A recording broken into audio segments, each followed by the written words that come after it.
که از وطن دور شوم، وقتی که از وطن دور شوم، با قدر خور و خاصی وطن برسم. وقتی که تنی صحت دردمند شود، با قدر سلامتی بدن برسم.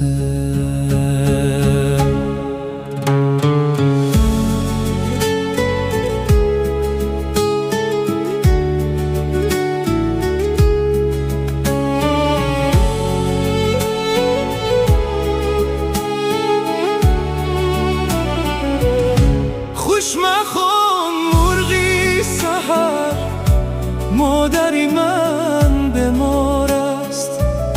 خوش مخوان مرغی سحر، مادری من بیمار است.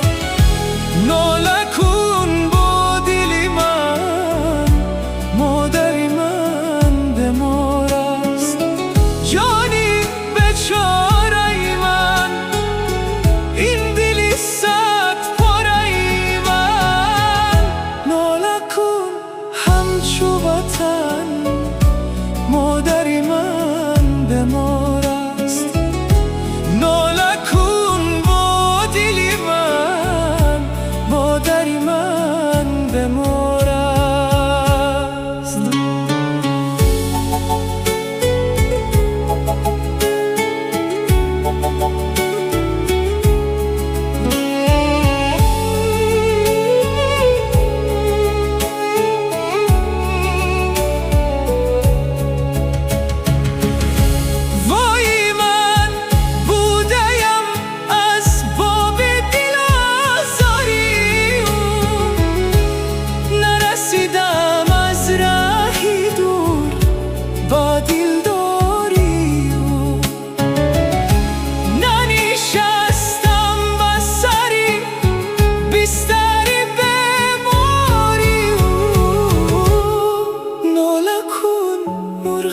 سحر، مادری من بیمار است.